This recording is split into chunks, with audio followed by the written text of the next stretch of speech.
अगला प्रश्न हमारा प्रश्न संख्या 5, पांचवा प्रश्न करते हैं।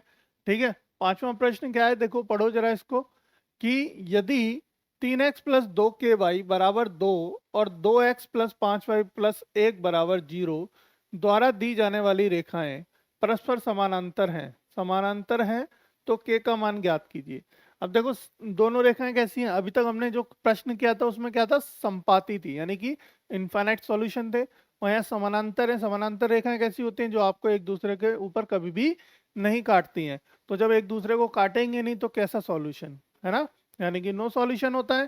पहली चीज कोई हल नहीं, एक। दूसरा कैसे होंगी, असंगत होगा, जब कोई हल नहीं होगा तो असंगत होगा। तीसरी कंडीशन क्या है, a1/a2 बराबर b1/b2 but not equal to c1/c2, मतलब a1/a2 बराबर होगा b1/b2 के पर बराबर नहीं होगा c1/c2 के।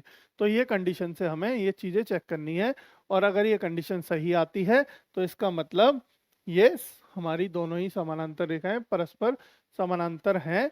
जब k का मान क्या होगा, तो k का मान निकाल लेते हैं। देखो इस तरीके के प्रश्न आते हैं, जितने ही मैं प्रश्न करा रहा हूँ ऑलमोस्ट सारे के सारे प्रश्न आपके 2-3 साल एग्जाम में आ चुके हैं, है ना। ऐसा कोई प्रश्न नहीं है जो एग्जाम में नहीं आया है, तो बिल्कुल भी स्किप ना करें कोई भी प्रश्न, सारे प्रश्नों को अपने से एक बार सॉल्यूशन करके जरूर देखें। ठीक है बच्चों, और तब भी समझ नहीं आता है तो बताइएगा, फिर हम अलग से डिस्कस करेंगे, अलग से उसके लिए डाउट सेशन रखेंगे। ठीक है बच्चों, तो चलिए शुरू करते हैं। तो दिए गए समीकरणों का युग्म दिया है 3x प्लस 2ky,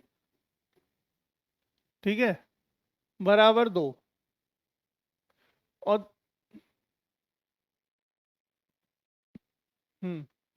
और ये दिया है हमें, या इसको इधर ले आते हैं 2 को, है ना, तो -2 बराबर 0। दोनों को एक ही तरीके से लिख लेते हैं, 2x प्लस 5y प्लस 1 बराबर 0। ठीक है, ये दे रखा है।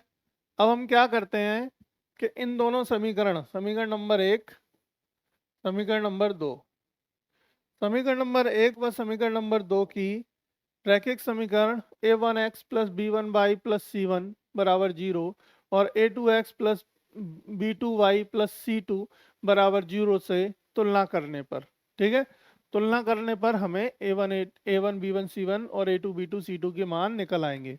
तो लिखते हैं समीकरण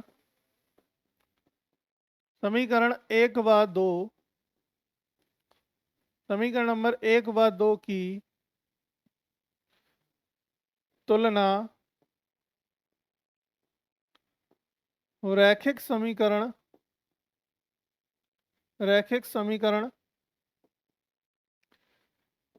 a1x plus b1y plus c1 बराबर 0, ठीक है, a2x plus b2y plus c2 बराबर 0 से करने पर इससे तुलना करेंगे तो a1 का मान नहीं मिलेगा, a1 बराबर मिला 3, b1 बराबर मिला 2 के, ठीक है, और c1 बराबर मिला -2। ठीक है, अब a2 बराबर मिला कितना, 2, c2 बराबर मिला कितना, 5, c2 बराबर मिला कितना, 5, सॉरी c2 नहीं, ये b2 b2 बराबर, और c2 बराबर मिला कितना, 1। ठीक है, बताओ कोई दिक्कत यहाँ पे नहीं है ना। चलिए अब देखो हमारे पास सी मतलब 3/2, 2/5, ठीक है, और 2/1 इस तरीके से मिल रहा है। अब हमें k का मान ज्ञात करना है कि k क्या होगा, हमारे लिए k निकालना है हमें इस कंडीशन में, है ना। तो देखो जरा कैसे करेंगे इस प्रश्न को, बताओ। ठीक है, कैसे करेंगे, देखो हमारे पास, अब देखो हमें मालूम है कि इन दोनों का बेसिकली क्या करेंगे हम, इन दोनों के लिए उपयुक्त समीकरणों की हमें क्या करना है, द्वारा अगर समानांतर हैं, अगर ये निरूपित रेखाएं समानांतर हैं, तब क्या करेंगे हम, तब देखो,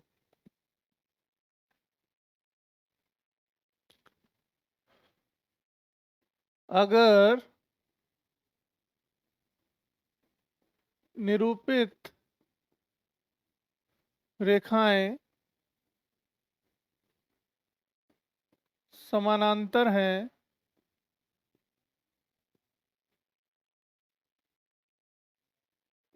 समानांतर हैं, तब तब क्या कंडीशन बनेगी?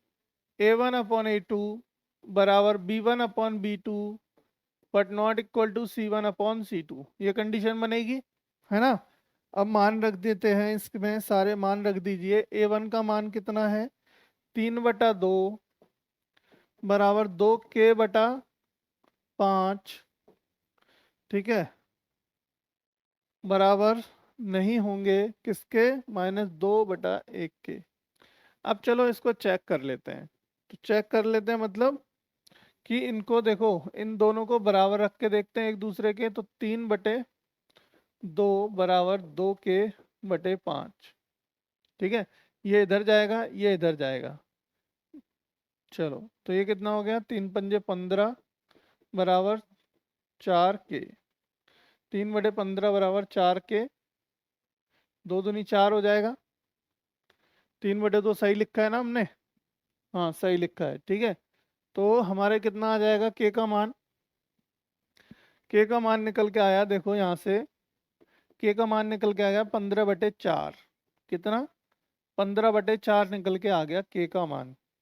अब के का मान अगर 15/4 हम लिखें, देखो आंसर तो मैच कर गया, आंसर तो हमारा मैच कर गया ऑप्शन नंबर सी से। तो ऑप्शन सी हमारा सही हो गया। पर एक बार कंडीशन तो देखे रख के, अगर यहाँ 15/4 रखें हम, भाई 2K/5 यानी कि